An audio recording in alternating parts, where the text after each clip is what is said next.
he sets up an explosion that blows up the Lewis and Clark. But my favorite piece of acting in this film is when Pertwee realizes that he's gonna die, and there's that look that they just keep the camera on his face. But just that's why you bring in real actors for reactions like that. That was a powerful shot, I thought, on Pertwee when he blew up. So you have the Lewis and Clark blown up. Everybody's on the event horizon.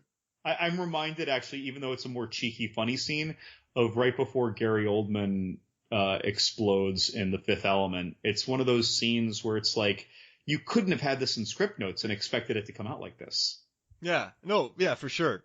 I mean, yeah, but I like that Pertwee, man. Watch Dog Soldiers too. That's a good movie. He's one of those people who I don't think a lot of people will recognize his name, and I stuttered on it a few times, but he always does such a great job. He just doesn't have, I guess, the look or the presence to get those, those singular lead roles.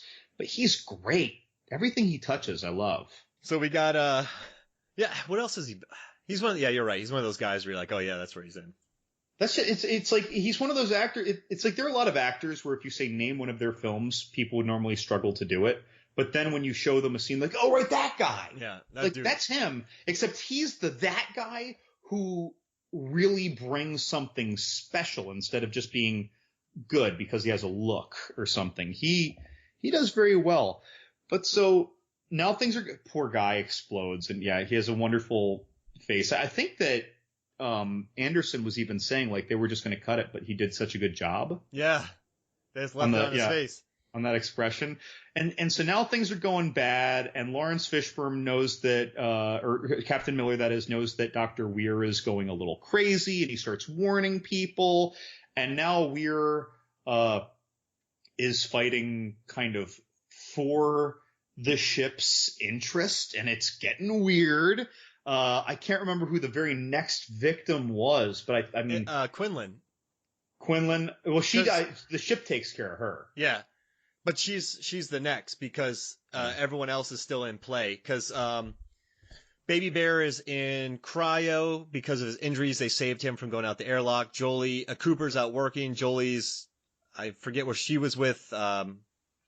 She's hanging out. Then Mama Bear, Pertwee got those, air cores. And then she got led away by her child and her legs snapped. Oh, oh God, when she fell down there to the gravity drive. She hit like every stair. Deck, whatever. Dude, like her bones kind of like ripped out of her pants in a few places. You don't see a whole lot, but I was just like, my eyes widened. Like I was imagining that. Like that was brutal. Oh my. Yeah. Yes. And then she hits, her legs pop out. Actually, no, Weir finds her. No, I'm sorry. Weir finds her before he goes crazy. Because remember, he sees her and he's like, oh my gosh. And he feels terrible for her, Sam Neill. Right. But then I love the interaction where he runs off and then, he's like, we can't leave her. Weir says it. And then Captain Miller goes, I have no intention of leaving her, Doctor. I will take the Lewis and Clark to a safe distance and then I will launch TAC missiles at the event horizon until I'm satisfied she's vaporized. F this ship. That's a logical response. Yeah, and again, cool and calm all the time. The duck's legs are going crazy, but he's always calm on the surface. Yeah.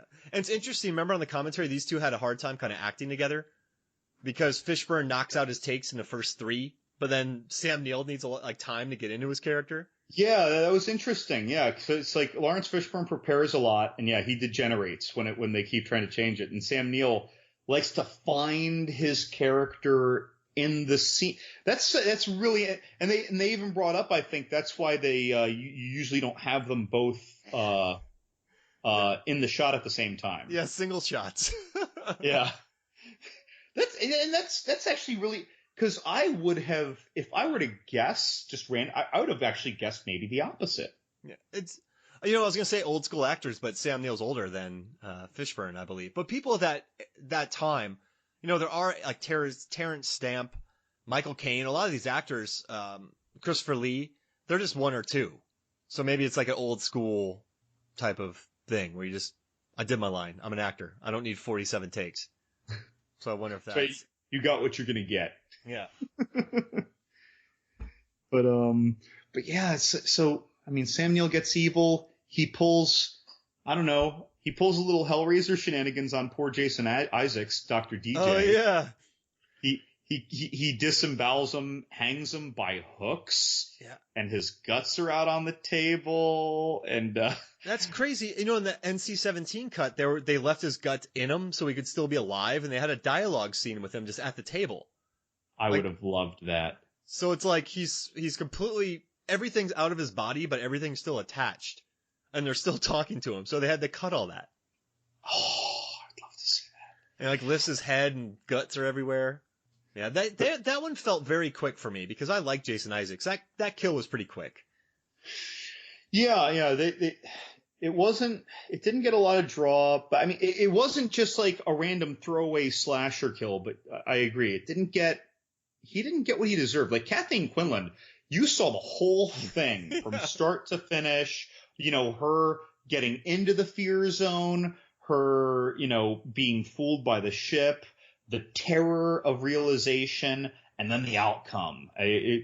So she got this very drawn out, resolved, is what I'd like to call it, kill scene. And Jason Isaac, and again, and I like that they went for his he rips open his shirt and you see that scar from when he had, like, I guess, open heart surgery or something. And you know, I just assume that that's where Sam Neill made his first incision line with the bone saw. Chest burster came out of him and then he fixed it. Right. How long would that take to hang up his body like that? That looks like it was an elaborate job. I gotta tell you, I don't know, even if you were as strong as The Rock, I don't know how one man does that without, because you can't hook one hook. There were like 12 hooks in him. You can't hook one hook and then go reach for another hook. It will rip. Yeah. Like, I feel like he had to have the ship's spectral minions that I'm inventing. You know, the macabre gnomes appeared and helped him. Oh, yeah. Like little evil doozers from Fraggle Rock. Because there's no way that one dude did that. I don't care if you do have evil strength. Would you say he probably had a hell of a time putting that thing up? A hell of a time. An ex-Inferis time. An Inferis time. But, what was it? So that happens. Eventually, there's this really drawn-out scene that I wasn't overly impressed with that resulted in Sam Neill getting jettisoned out of the ship. Oh, yeah. Everyone hated that scene. Even in the commentary, Anderson's like, this is crap. So they walk into the main cabin. Sam Neill sewed his eyes shut. Because where we're going, we won't need eyes to see. So he's hanging people up. How long does it take to sew your eyes shut? Well, apparently not. Wait, don't you need to see to do the stitches? Like in the beginning, right, you can close one eye and you stitch it shut. But once you are doing the second eye, like you're going fully by feeling. This has got to take a while. Yeah. This is another thing that's not a one-man job where he got hell power. So you're saying there's hell gnomes helping him. I think that they're little evil doozers, the macabre gnomes that the Event Horizon found from another world that she traveled to. Yeah. So in between, the Event Horizon's just been traveling to different planets? Different worlds. Who knows, man? I mean, if we're saying that this went to hell and hell is a place, then like what other places are there? It could have been all over the place. Was it hell?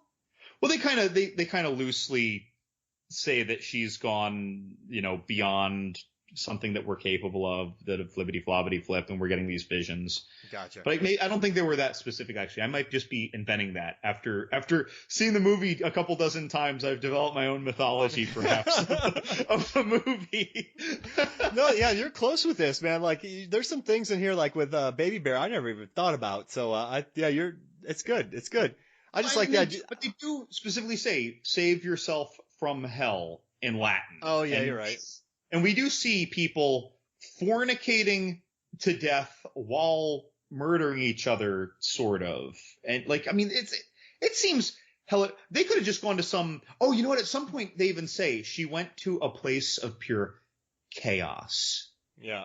I think that was the line. Was that Tampa? It could have been Tampa.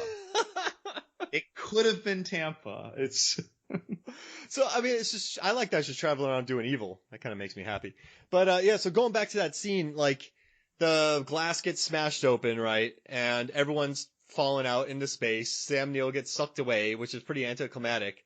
But then basically all Paul Anderson did was just shoot fire extinguishers at Jolie Richardson and Lawrence Fishburne. And then they had to, for like the gas escape or whatever. And then they just had to crawl on the ground. Yeah, that was a dull scene, and that's cool. And then I think he gave it like a 4 out of 10. Like the director was like, "Yeah, I didn't like that."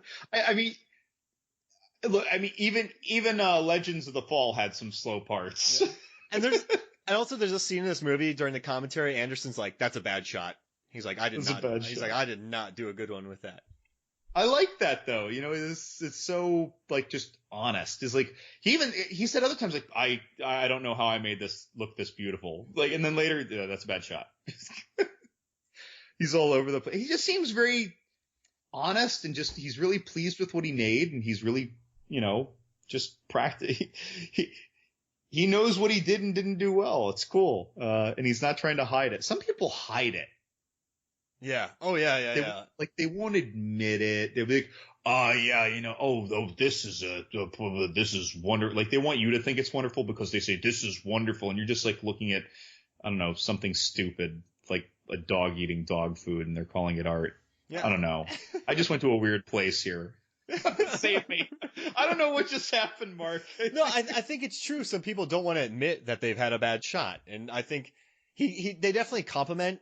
They definitely compliment the film a lot, but they also like Jeremy Bolt's talking about all the influences, and it's kind of annoying him. And then you know, they're talking about the mistakes they made, how things don't look real. So it's like it's the best of both worlds in here, and I appreciate that. Like he's willing to knock himself down, but he's also like, I love that.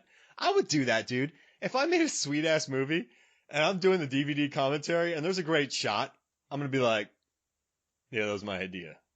This was awesome. I was like, I didn't film it, and a lot of people worked on it, but that was my idea. I don't know, man. I don't know. During the DVD commentary, you hear a tss as you open a Coors Light to that scene. Oh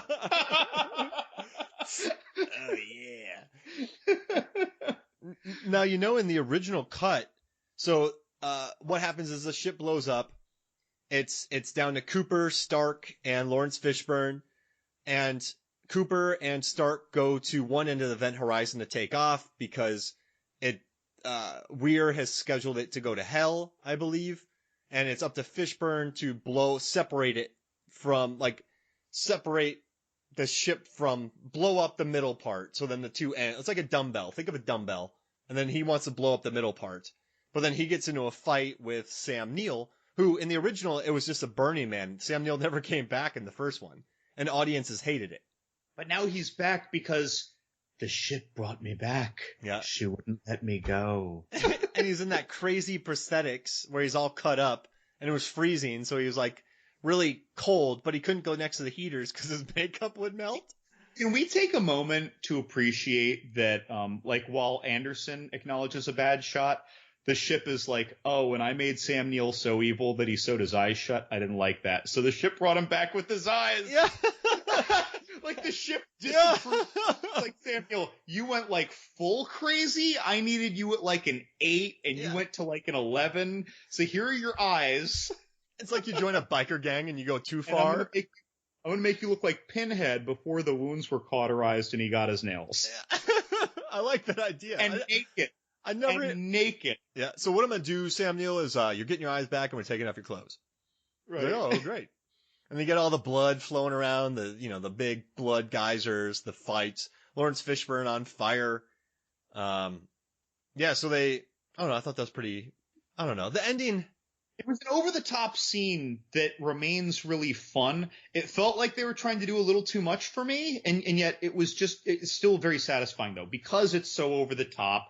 Because this is where, like, Sam Neill gets full tilt, caught in his own grandeur of infernal power. Yeah, he starts monologuing.